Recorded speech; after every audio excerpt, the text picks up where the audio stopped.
I can tell you that nobody wants to get a job. Kid me sure didn't.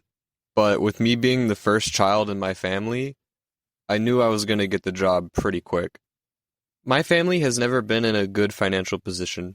There was this one time when I was like 10, and we had to survive on nothing but those cheap ramen noodles for a month. That month made me hate those ramen noodles. Once I turned the legal age to work where I lived, my mom immediately started pressuring me. And on my birthday, no less. Yay, hooray, you're 16 now. I am so proud of my son. They grew up so fast. Now get to work. I really didn't want to get a job, but I eventually started searching. The first place I applied for was Walmart.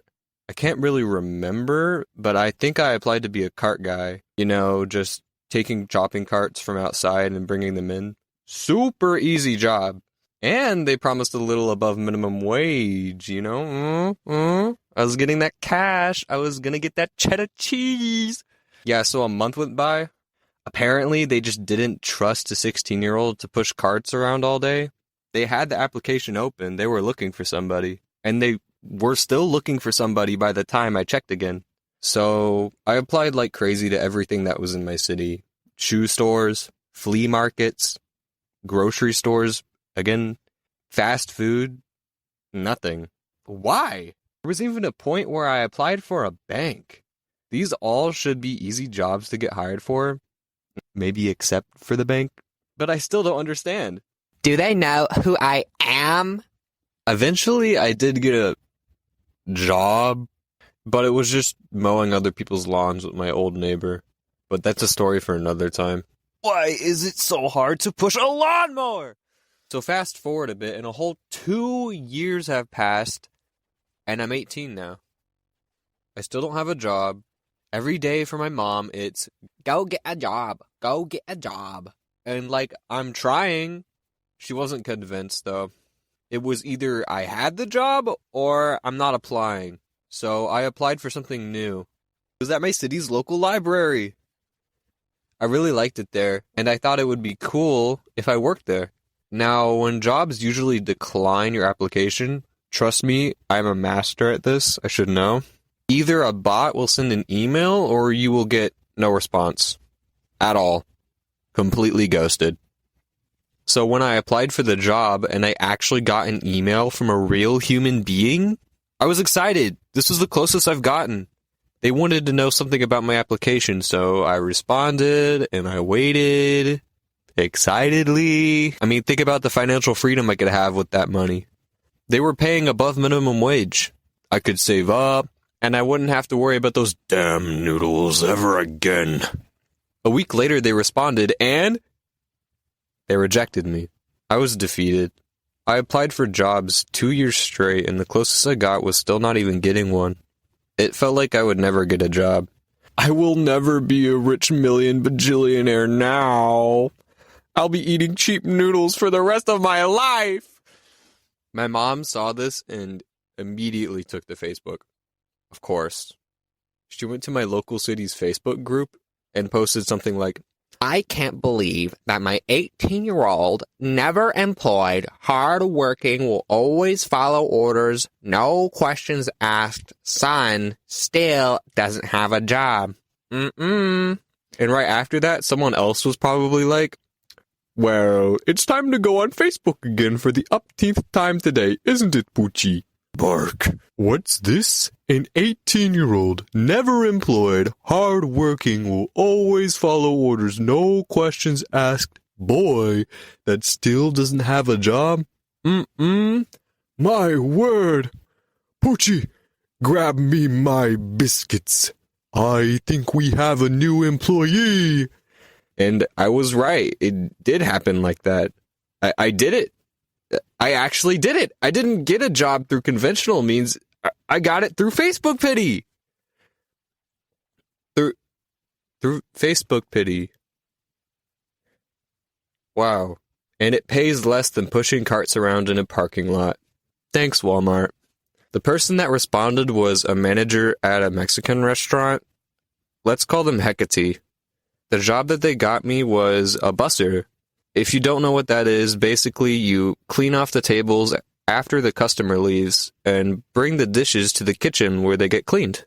That is generally what the job is, but because I'm working at a Mexican restaurant, I also have to serve chips and salsa to customers when they sit down. It's a pretty easy job once you get the hang of it. It took me a while to get used to it at first, though. I used to take the cart. By the way, I have a cart. I use it to carry the dishes around. I used to take the cart to the kitchen where they would get cleaned, but by the time I returned to wipe the table, new customers would come in and sit down. No! Ew, there's crumbs on this table. Then why did you sit down? Every other table is empty. It's like they picked the dirty table on purpose, I swear. Anyways, I changed the habit pretty quick, so that I would spray the table at the same time I would get the dishes. When you work, you eventually get pretty tired. Thankfully, my job has unlimited free soda, so I could drink all the root beer I want. But there was a day that something caught my eye. Jarritos. Now, I've seen these before, but I never had one. So I bought one with my employee discount. I chose the orange one, but I needed a bottle opener for it. I couldn't find one anywhere. At this time, I was too afraid to ask for one because when I meet new people or I'm in a new environment, I'm just a quiet lump of nervousness. I'm working on it. So I did the next best thing. I searched up how I could open it without a bottle opener, and Google's AI overview said that I should use a spoon. So I took a spoon and ow! I cut my thumb with the cap of the bottle and it started bleeding. I stared at it for like 3 minutes straight. I was super nervous. I can't go out there looking like this. Eventually, Hecate, my manager, went towards me and saw the cut and immediately got a bandage. Apparently, they had a first aid kit back in the kitchen. There was something I didn't mention, though. When I cut myself, I heard someone in the kitchen laugh. Let's call him Jimbo. I assume Jimbo laughed at something else, but no, he laughed at me. You want to know how I know? When I was putting the bandage on, he said something about white people being white people. My brother in Christ, you are the only white person in this kitchen. Well, except for me at that point, but no, you know what I mean. Everyone else that cooks or cleans the dishes only speaks Spanish, except for him. I didn't respond or laugh since I didn't think he was talking to me until later, so I think he hates me now. Anytime I say thanks to something he does, I either never get a response or a dismissive grunt.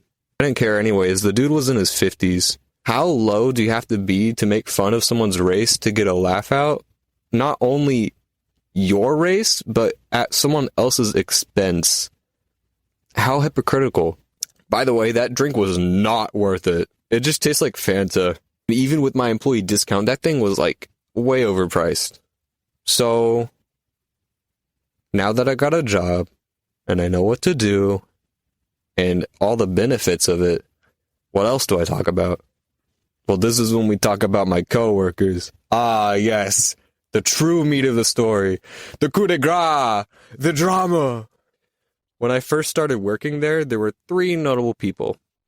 Other than Jimbo, there was Hecate, like I mentioned earlier, and 2 other people, Gleep and Al. I also just came up with those names on the spot.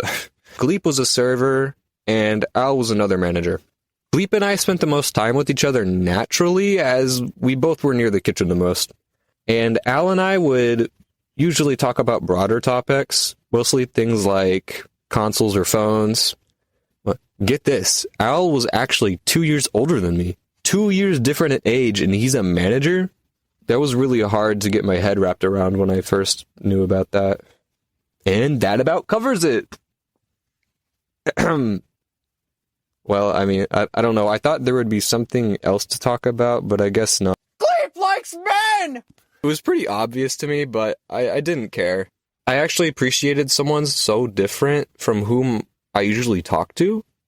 We would talk about things that none of my friends even knew about or did. It felt refreshing, so much so that I asked if we would like to hang out sometimes after work. Maybe play some games, just talk. I didn't care. We eventually decided that I would spend the night at his house, which is great. We watched some Smiling Friends, and we watched a bunch of movies on Netflix. But eventually the night passed and he drove me back home. Some time passed after that, and I asked if he wanted to see the new Sonic movie with me, because I'm a really big Sonic fan. I eventually found out that I couldn't because my mom secretly booked tickets for my family, so I said that we had to cancel. So instead, he invited me to watch another movie with his friends sometime. I said sure, and we watched the movie, and it was great. Anyways, the night passes, and I let my friends know what I did. They immediately came to the conclusion that they thought it was a double date. Why? Because his friends weren't his friends, it was just his friend. And his friend came with her boyfriend. And they assumed that he might have had a crush on me and set me up to have a double date. I immediately shot down that idea because it seemed so outrageous at the time. But then he started texting me. He started texting me a lot, actually. He was texting me a lot more than usual, and with phrases that reminded me of the time I liked this girl in school, and I texted her like this. Even though it was painfully obvious she didn't like me back. You could have just said no, Brenda! You could have just said no! I kind of felt a bit uncomfortable, so I asked what his sexuality was specifically, since I didn't know at the time. He clarified that he was pan, and I said, cool. Then I waited for him to ask what mine was. What's your sexuality, goofball? Oh, I'm het. Immediately after that, he said he was feeling a bit tired, and the conversation ended there. I felt bad for him. I didn't mean to make him feel bad. But after he stopped talking to me there, he stopped talking to me entirely. He never talked to me after that. I'm also pretty sure that he asked to be scheduled at different times than me because I never really saw him again. But on the rare case we did see each other, we wouldn't really talk. He would only have small talk. It definitely wasn't the same anymore. Sucks that the one time I tried to make a friend where I lived, they ended up taking their feelings too far. And I thought they were different. And then a giant red dragon came out of nowhere and ate Gleep! I'm not lying. Dude, I was there. It was crazy, and everyone was screaming. There were helicopters and there were cops. Shadow the Hedgehog was there.